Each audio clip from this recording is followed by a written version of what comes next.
নমস্কার বন্ধুরা, অঞ্জন অল.in.One কিচেনে আপনাদের সবাইকে আবারও একবার অনেক অনেক ধন্যবাদ জানাই। তো আজকে আমি আবারও একটি ইউনিক রেসিপি নিয়ে চলে এসেছি। তো আজকের রেসিপিটা হলো চিকেন কারি। তো প্রথমেই আমি 500 গ্রাম চিকেন নিয়ে নিয়েছি এবং যা যা উপকরণ নেওয়ার দরকার আমি সেগুলিকেও নিয়ে নিয়েছি। তো আপনাদেরকে দেখিয়ে দিই। প্রথমেই আমি নারকেল নিয়েছি। তো নারকেলের যে কালো স্তরটি সেটিকে ভালো করে ছাড়িয়ে নিয়েছি এবং ধনে গুঁড়ো 1 চামচ, 1 চামচ হলুদ গুঁড়ো, 1 চামচ লঙ্কা গুঁড়ো, 1 চামচ লবণ, কাঠ মশলা, গোলমরিচ, এলাচ এবং তার সাথে নিয়ে নিয়েছি একটি তেজপাতা, একটি শুকনো লঙ্কা এবং কিছুটা পরিমাণে কারি পাতা নিয়ে নিয়েছি। তো বন্ধুরা, আমি আবারও একটিবার দেখিয়ে দিচ্ছি রিভাইজ করে যা যা মশলা আমি ইউজ করব এই রেসিপিটার মধ্যে। তো বন্ধুরা, আমি এই রেসিপিটা বানাই, আপনারা ভিডিও স্কিপ না করে পুরোপুরিভাবে দেখতে থাকুন। আশা করছি আপনাদের অবশ্যই ভালো লাগবে। ভিডিওটা যদি কোনো নতুন দর্শক বন্ধু দেখে থাকেন তাহলে চ্যানেলটিকে আপনারা প্রথমেই সাবস্ক্রাইব করে নিন এরকম ধরনের নতুন নতুন রেসিপি পাওয়ার জন্যে। তো দেখুন, আমি এখানে 500 গ্রাম চিকেন দেখিয়েছি প্রথমেই এবং 200 গ্রাম পেঁয়াজকে কেটে নিয়েছি একদম পাতলা পাতলা করে। এরপরে আমি দেখাবো চিকেনটিকে ম্যাগনেট করে রেখে দেব। তো প্রথমেই ম্যাগনেট করার জন্য আমি নিয়ে নিচ্ছি লবণটিকে মিক্স করে নেব আমি চিকেনের সাথে।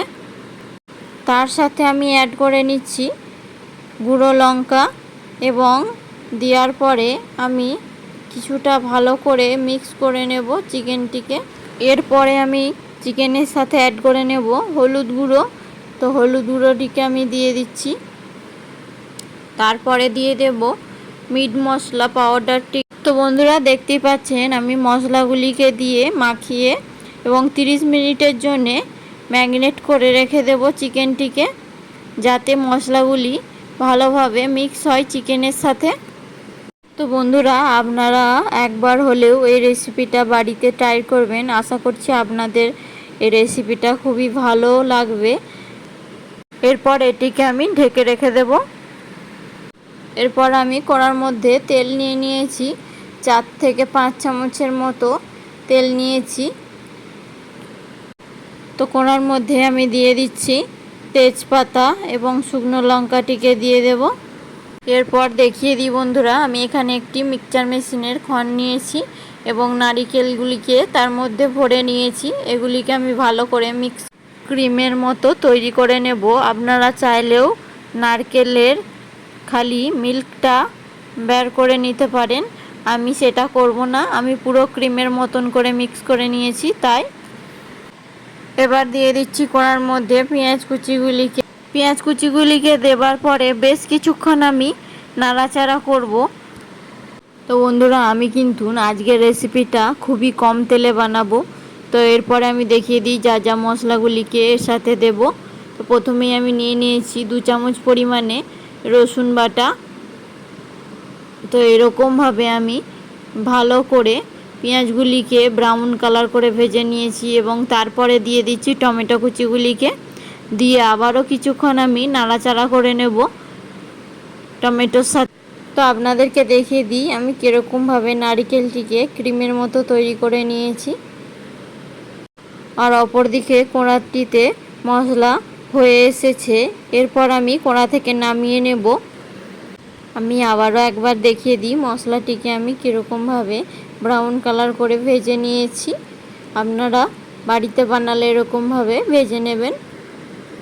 তো পেঁয়াজের মশলাটিকে তুলে নেওয়ার পর আমি এক সাইডে রেখে দেব এটিকে ঠান্ডা হওয়ার জন্যে।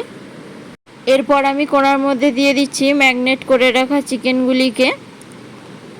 তো বন্ধুরা, আমি কিন্তু চিকেনগুলিকে একদম অল্প আঁচে করব, কেননা চিকেনগুলি তাহলে সেদ্ধ হবে না, খুবই সহজে ব্রাউন কালার এসে যাবে।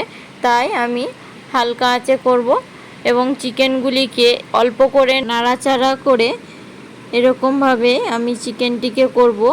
তো কিছুক্ষণ হালকা নাড়াচাড়া করে নেওয়ার পর আমি ঢেকে রেখে দেব চিকেনটিকে 5 থেকে 6 মিনিটের মতো।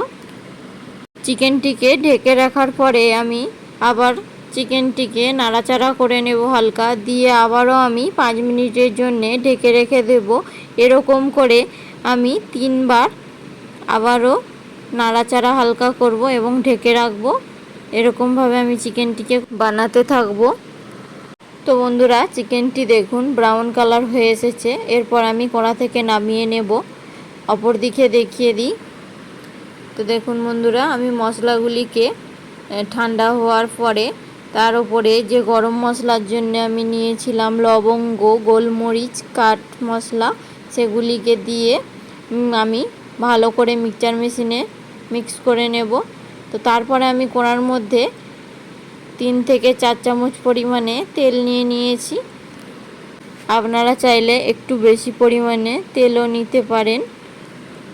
কড়াইতে দেওয়া তেলটি গরম হয়ে যাওয়ার পরে প্রথমেই আমি দিয়ে দিচ্ছি কারি পাতাটিকে। দেওয়ার পরে আমি কাঁচা লঙ্কা কুচিগুলিকে দিয়ে দেব, দিয়ে হালকা নাড়াচাড়া করে নেব। এবার দিয়ে দেব 2 চামচ পরিমাণে আদা রসুন পেস্ট, দিয়ে আবারও কিছুক্ষণ আমি নাড়াচাড়া করে নেব। তো বন্ধুরা, মশলা কষার সময় আপনারা অবশ্যই খেয়াল রাখবেন গ্যাসের আঁচটি একদম যেন নিম্নমাত্রায় থাকে, না হলে কিন্তু খুবই কম সময়ে মশলা ব্রাউন কালার হয়ে যাবে। তাই তো এদিকে মশলাটি হালকা ব্রাউন কালার এসে গিয়েছে। তো আমি অপর দিকে পেঁয়াজ আর টমেটোর পেস্টটিকে দিয়ে দেব, দিয়ে ভালো করে আমি নাড়াচাড়া করে নেব আদা রসুনের পেস্টের সাথে। পুরোপুরিভাবে পেঁয়াজের পেস্ট দেওয়া হয়ে গিয়েছে। এরপর আমি সামান্য পরিমাণে একদম একটু জল দেব। দেওয়ার পরে আমি বেশ কিছুক্ষণ ধরে মশলাটিকে নাড়াচাড়া করে নেব। তো মশলাটিকে নাড়াচাড়া করে নেওয়ার পরে আমি দিয়ে দিচ্ছি 1 চামচ পরিমাণে ধনে গুঁড়ো এবং 1 চামচ পরিমাণে হলুদ গুঁড়ো। তারপরে দিয়ে দিচ্ছি আমি লঙ্কা গুঁড়ো 1 চামচ পরিমাণে, আর দিয়ে দিচ্ছি মিট মশলা 1 চামচ পরিমাণে। সব রকমের মশলাগুলিকে দেওয়ার পরে আমি আবারও বেশ কিছুক্ষণ নাড়াচাড়া করে নেব মশলাগুলিকে। তো বন্ধুরা, দেখতেই পাচ্ছেন আমি কীরকমভাবে মশলাটি বানিয়ে নিয়েছি, একদম রেড কালার হয়ে এসেছে। তো মশলাটি পুরোপুরিভাবে তৈরি হয়ে যাওয়ার পরে আমি এই মশলার সাথে জল মিশিয়ে দেব কিছুটা পরিমাণে, ঠিক 1 গ্লাস পরিমাণ মতো আমি জল মিশিয়ে দিয়েছি। এরপর মশলাটিকে আমি ফুটন্ত করে নিয়েছি। তো তারপরে দিয়ে দিচ্ছি নারকেলের ক্রিম, যেটিকে আমি তৈরি করে নিয়েছিলাম, দিয়ে আমি কিছুক্ষণ ভালো করে মিক্স করে নেব। তো নারকেলের ক্রিমটিকে দেওয়ার পরে আমি কিছুক্ষণ আবারও ভালো করে মশলার সাথে কষে নেব। তো দেখতেই পাচ্ছেন বন্ধুরা, আমি মোটামুটি ভালো করে কষে নিয়েছি মশলাটিকে। এরপর আমি দিয়ে দিচ্ছি ভেজে রাখা চিকেনগুলিকে, দিয়ে আমি আবারও কিছুক্ষণ নাড়াচাড়া করে নেব। তো আমি অল্প আঁচে 10 থেকে 15 মিনিট নাড়াচাড়া করে নেওয়ার পরে আমি জল এবার দিয়ে দেব 2 গ্লাস পরিমাণে, দিয়ে আমি ভালো করে মিক্স করে নেব। তো বন্ধুরা, চিকেনে জল মিক্স করার পরে আমি ঢেকে রেখে দিয়েছিলাম 10 মিনিটের মতো, যাতে চিকেনটি ভালোভাবে আরও একটু সেদ্ধ হয়ে যায়। এরপরে আমি আবারও সামান্য পরিমাণে অল্প জল মিশিয়েছি।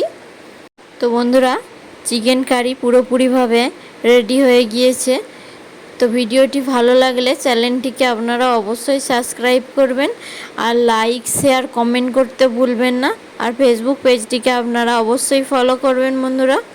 সবশেষে দিয়ে দিচ্ছি ধনেপাতা কুচি, দিয়ে আমি কিছুক্ষণ ঢেকে রেখে দেব। গ্যাস কিন্তু বন্ধ রয়েছে। তো বন্ধুরা, ভিডিওটি দেখার জন্য অসংখ্য ধন্যবাদ।